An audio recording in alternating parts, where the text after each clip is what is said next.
everyone. Bonjour, as the French say. So today we're gonna make two different things, which obviously is based, they're French recipes that I make regularly. One of them is a new twist. I just got back from a wonderful trip to the Loire Valley. And, of course, the French really have a great way of presenting things and adapting their recipes to new ways and new ingredients. So that's what I'll share with you today. So the first dish is actually a dish you can serve for lunch or as a starter in a nice meal. The second one is a dessert, and you probably have heard about it, but the French call it une tarte des demoiselles Tatin. Sometimes in a menu, it will be referred to as a tarte tatin. And what's a tarte tatin? It's simply an apple pie, but it is cooked upside down. And so there's less dough. It's not as doughy as a typical American apple pie. And also the apples are slightly caramelized, so it gives you this really nice taste. It's absolutely, and it's a beautiful pie. And the tarte tatin apparently can be also a savory pie, that's what I'm going to show you. I'm going to show you a different way to do an upside down pie, but with savory ingredients. So I hope you look forward to baking with me, and I will be right back. I'm going to prepare all my ingredients so I can show you how to make it. It's going to be a lovely day for cooking.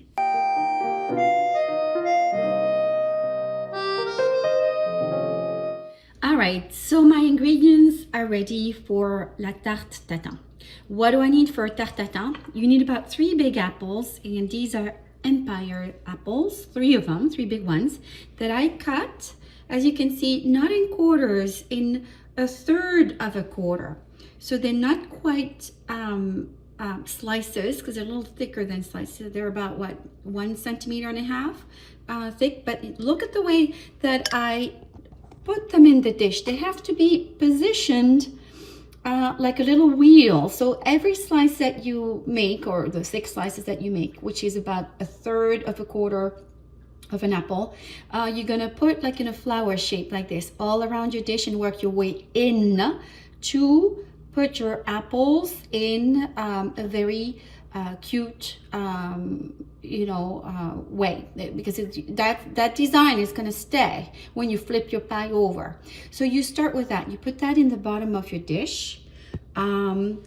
Then you are going to melt about 1/3 of a cup of sugar with the juice of 1 whole lemon. You are going to put this on the stove, which I will do now and show you. So I am putting the lemon juice inside of the sugar. Just 1 lemon and 1/3 of a cup of sugar, and I'm waiting for this to melt. So we need this to melt so it's see-through. It's on a small stove.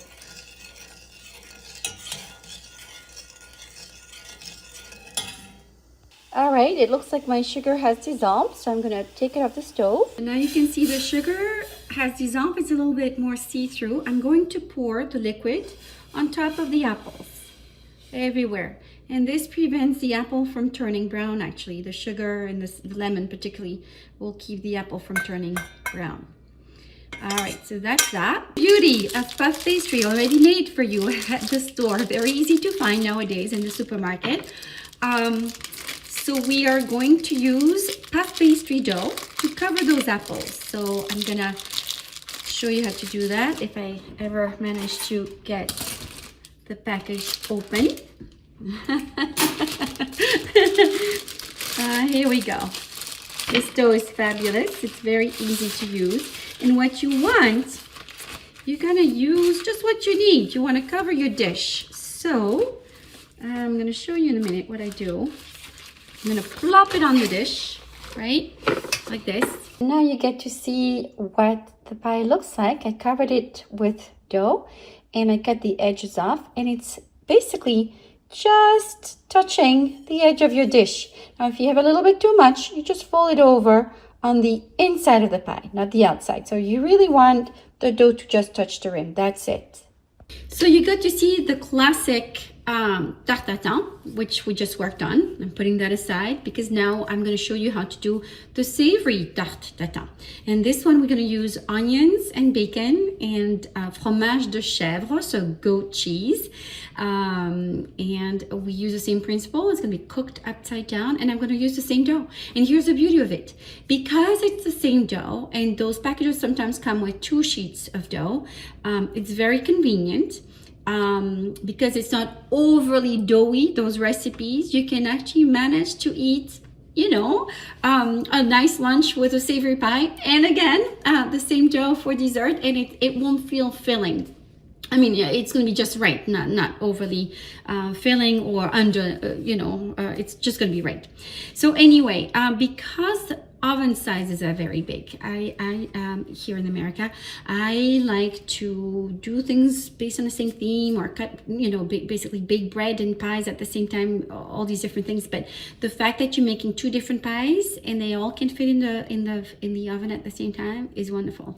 So this is the idea. We are trying to, in today's day and age, we need to be a little bit concerned about energy. So we're trying to do all of it at once. So let's talk about the savory pie. For the savory pie, we're going to have about 4 or 5 slices of bacon cut up, diced up, and we are in the process of cooking that, and try to discard some of the fat, but we're going to use some of it to cook the onions in.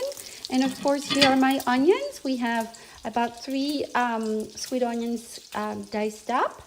And we then also have some goat cheese. Now, this is the goat cheese that we're going to use. As you can see, there's a nice little crust.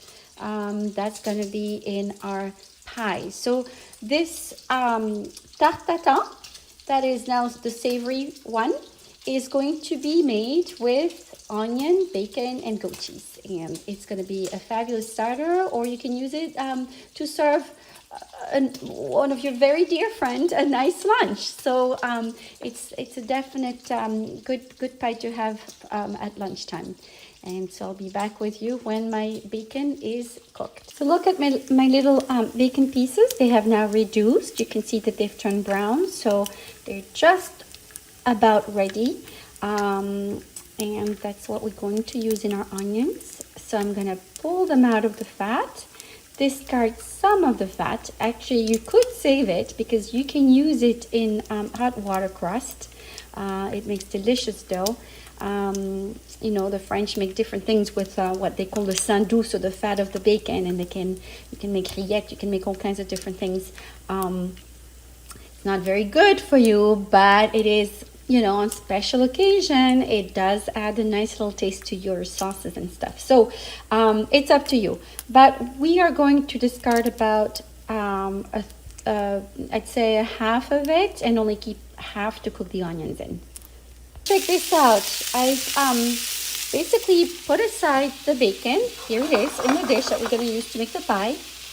We have most of the bacon fat in here that I may use more of or not. Probably not, but we'll see.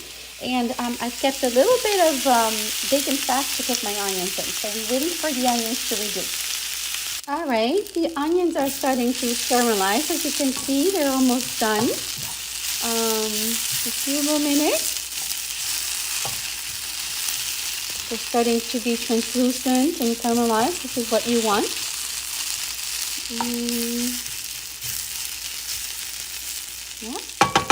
Almost ready. Okay, the onions are now ready. So we're gonna turn off the stove and place them into our dish with the bacon. Here it is. I've pushed them down into the dish. Now I've placed my goat cheese on top of my onions. As you can see, I sliced my little piece of cheese into 3 slices, about 1 centimeter thick. So we're gonna leave that like that, and we're gonna cover it up with dough. See, so I covered it with dough. As you can see, there is no edge. It's the dough is meeting the rim of the dish. I made a couple of little holes in the middle so that the steam can go through. And now we're ready to plop both pies into the oven. So the apple pie as well as the savory pie. So I've preheated my oven to 350 degrees Fahrenheit. All right, 40 minutes later, I took the pies out. So we have the savory pie right here, and we have the apple pie right here, and it's not over. We still have one more step. So this is very hot. I'm gonna let it cool off a tiny little bit, and then I'm gonna tip them over because, as you know, what you're seeing now is the bottom of your pie. We have to tip it. All right, well, now you get to see the pie flipped over. So this is the apple pie, which is absolutely gorgeous. As you can see, the apples stayed in place in the flower shape. And I'm going to show you now this pie, which is a little juicier because the onions produce some juice, but it's bacon, onions, and goat cheese, and it has a bottom crust underneath. And it's, as you can see, smoky, but ready to serve. Now the cheese is tucked inside the onions, and it melts a little bit, so all of the pie has some goat cheese flavor. And I'm gonna show you now an apple pie that I cooked the regular way, not upside down. And you're gonna see the difference in the dough. When you use puff pastry, the apple pie that I would have cooked regularly does not rise as much. So hold on, I'm going to show you the result. So check this out. This is a little test I did with some dough I had left over. I kept the dough at the bottom and sliced up some apples. You can put some cinnamon on top, a little bit of sugar. I did it a little bit differently than the pie itself. So the pie cooked in a regular way with the apples on top, and look at that, the dough does not rise nearly as much. It doesn't fluff up. And so that's the idea of a tarte tatin, is that the dough, particularly puff pastry dough, has room to grow and fluff up when it's cooked on top, and you have a very good dough underneath that's well cooked and it's not overly doughy, as you can see from these two examples. Very little dough in comparison to a classic pie, but the apples you will taste are slightly caramelized and they kind of melt in your mouth, and it's not overly sweet. So it is a very good pie, and as you can see, not a whole lot of ingredients. Very easy to make. 40 minutes in the oven at 350. Now watch your oven. Some ovens tend to heat up faster. Mine is kind of on a slow side, so for me it's 40 minutes. For you it might be 35 or 30 minutes, maybe even 20, but technically at 350 it would be about 35 minutes. So here we go. These are the results. This is delicious. Looks a little juicy, but it tastes very good. And then you have a typical crostini, what we call crostini, where you just plop the apples on top and cook the dough underneath. Totally different outcome. All right, well, enjoy. I hope you enjoyed cooking with me today. I wish you a happy holiday season and happy baking.